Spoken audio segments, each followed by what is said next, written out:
Hello everyone, welcome to नंद भाभी study vlog. Actually मैं हंस इसलिए रही हूँ क्योंकि मेरे पास सब बैठकर खा रहे हैं गुजिया और मैं नहीं खा रही हूँ क्योंकि मैं शुगर अवॉइड कर रही हूँ, इसीलिए मुझे हंसी आ गई थी।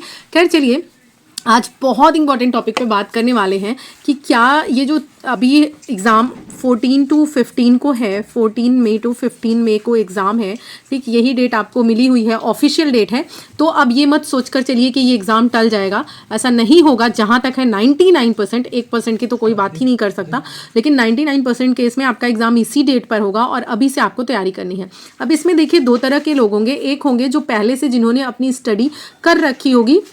एक्चुअली मैं तीन तरह के लोगों को रखूंगी। एक है जिन्होंने अपनी अच्छी खासी स्टडी कर रखी है और इसमें अपना सब कुछ कंप्लीट कर लिया है, ठीक है। और कुछ लोग ऐसे होंगे जिन्होंने स्टडी तो की है लेकिन उनका हर पार्ट कंप्लीट नहीं है।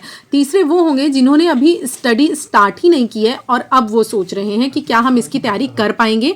तो हम उसी पे बात करेंगे, स्पेशली हमारा फोकस ये थर्ड वाले पर होगा। इसी पे बात करेंगे कि क्या 3 महीने, अभी से 3 महीने हैं, तो क्या ये 3 महीने सफिशिएंट है तैयारी करने के लिए, कि क्या ये पॉसिबल है कि अभी 3 महीने में तैयारी करके एग्जाम को क्लियर किया जा सकता है। इसी पे हम पूरी बात करने वाले हैं।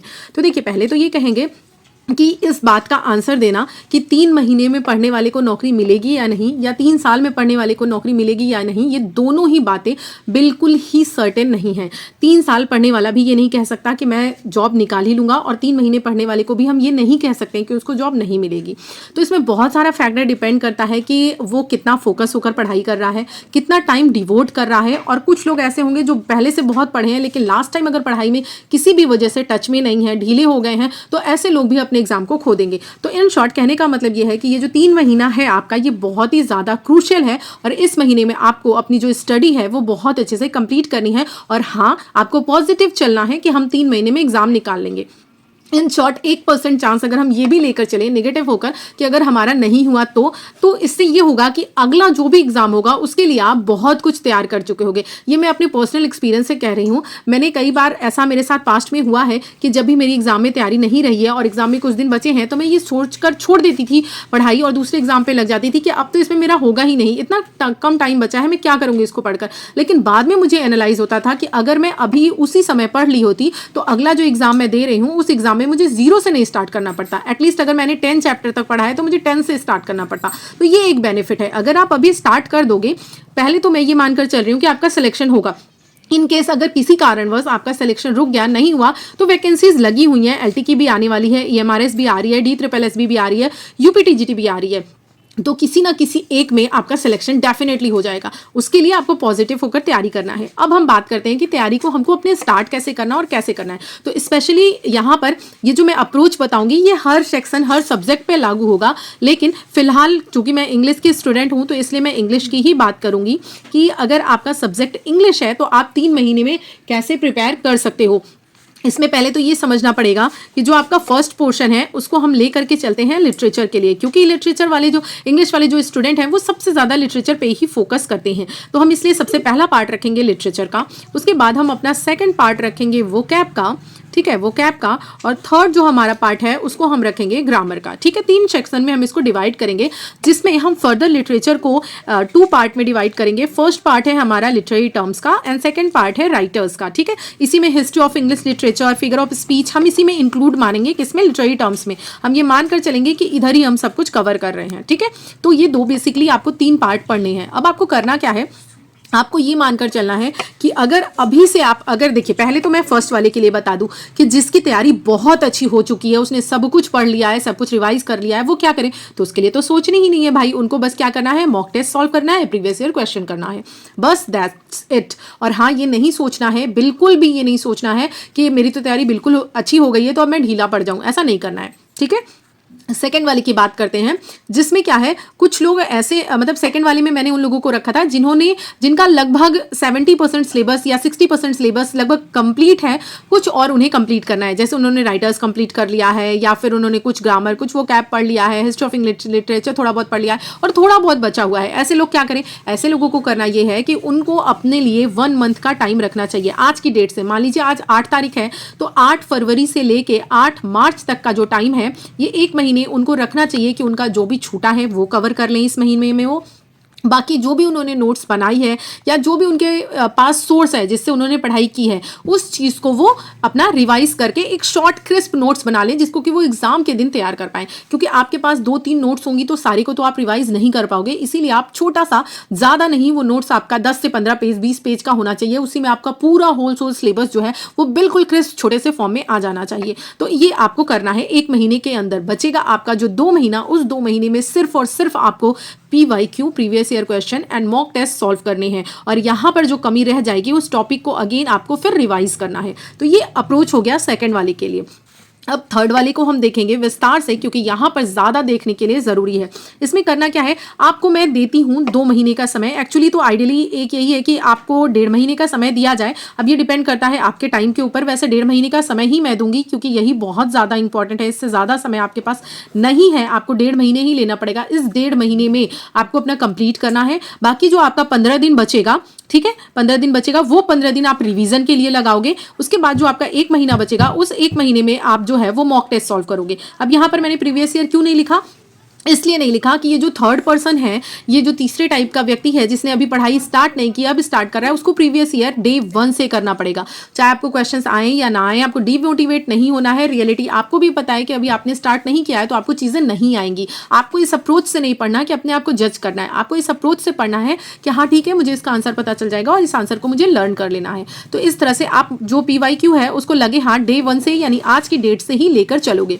इसमें आपका 1.5 महीना है। 1.5 महीने में जो है आप अपने हिसाब से राइटर्स को डिवाइड कर लो, जिसमें कि मैं आपको ये कहूँगी कि देखिए सबसे ज़्यादा जो क्वेश्चन आते हैं वो आपके लिटरेरी टर्म से आते हैं, ठीक है। अगर लिटरेचर की बात करें तो लिटरेचर और राइटर से आते हैं, ठीक है।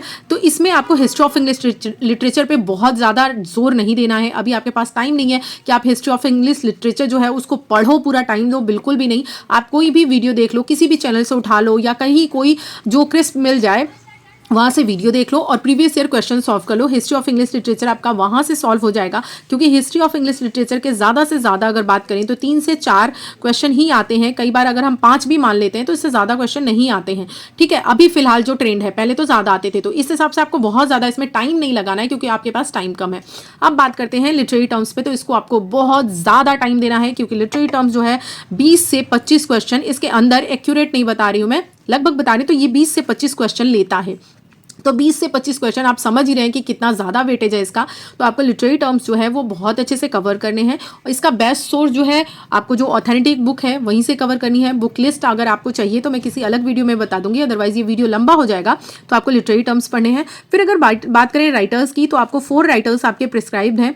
विलियम शेक्सपियर हैं, मिल्टन हैं, गाल्सवर्दी हैं, वर्ड्सवर्थ हैं, गाल्सवर्दी हैं, ठीक है। इसमें सबसे ज़्यादा जो वेटेज है वो विलियम शेक्सपियर का है। तो आपको सबसे ज़्यादा जो टाइम देना है, लगभग 10 से 15 दिन का टाइम देना है।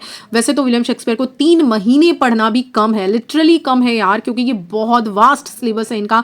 सारे प्लेस पढ़ने हैं, उसकी लाइन्स पढ़नी है, कैरेक्टर्स पढ़ने हैं, बहुत कुछ है। लेकिन फिर भी आपको बहुत ही सेलेक्टेड पढ़ना है और आपको विलियम शेक्सपियर को ज़्यादा टाइम देकर इसको पहले कंप्लीट करना है। उसके बाद फिर आपको मिल्टन करना है, गाल्सवर्दी करना है। गाल्सवर्दी की जो पब्लिशिंग टाइम है वो क्या है, कौन सी पोएम उन्होंने कब पब्लिश की थी, ये सारी चीज़ें देखनी है। उनका अवार्ड देखना है, उनकी पोएम की लाइन्स देखनी है, ये इंपॉर्टेंट है। साथ ही साथ इसमें आपको ये जो मिल्टन है इसमें paradise lost, paradise regain, Samson अगेनिस्ट, इस तरह के जो प्लेज हैं, जो वर्क हैं इनका वो देखना है। गाल्सवर्दी का जो भी वर्क आता है, मतलब जो एग्जाम में पूछा जाता है, वो ज़्यादातर थीम से पूछा जाता है, तो आपको थीम्स पे जोर देना है। तो इस तरह से आपका लिटरेचर कवर हो जाएगा। बचा आपका फिगर ऑफ स्पीच, उसके लिए भी अगर आप 2 डेज दे दोगे तो बहुत आराम से आप फिगर ऑफ स्पीच को कवर कर लोगे। तो ये आपका जो लिटरेचर का पोर्शन है वो कवर हो गया। रही बात वोकैब की, तो यार वोकैब तो जैसे मैं कहती हूँ कि समुंदर है, इसको कितना भी पढ़ लो फिर भी क्लेम नहीं कर सकते कि हाँ एक भी क्वेश्चन नहीं छूटेगा। तो इसलिए वोकैब के लिए आपको स्मार्टली चलना पड़ेगा। उसके लिए आपको करना क्या है कि आप सबसे पहले जो PYQ है उसको अच्छे से लर्न कर डालो। वोकैब के जितने भी पार्ट्स हैं सबका, फ्रेजल वर्ब, फिक्स प्रीपोजिशन, सब कुछ अच्छे से लर्न कर डालो। और इडियम्स, फ्रेजेस या जो भी इसमें आता है, ये सब कुछ PYQ आप जो है वो लर्न कर लीजिए वो कैप का। उसके बाद जो है आप फिर बुक देखिए, बुक तो बहुत ज़्यादा आपके पास टाइम नहीं है, लेकिन फिर भी कोई एक बुक आप उठा लीजिए। बुक की मैंने लिस्ट बनाई है, आप चैनल पे देख लीजिएगा कि वो कैब की कौन कौन सी बुक आपको पढ़नी है जहाँ से आपके एग्जाम में आता है। तो आप ये वो कैब यहाँ से कवर कर सकते हो, और वो कैब आपको हर दिन पढ़ना है। ये नहीं कि आप एक दिन पढ़ लिए, 5 दिन पढ़ लिए, ऐसा नहीं है। वो कैब आपको हर दिन पढ़ना है, ये आपको ध्यान रखना है।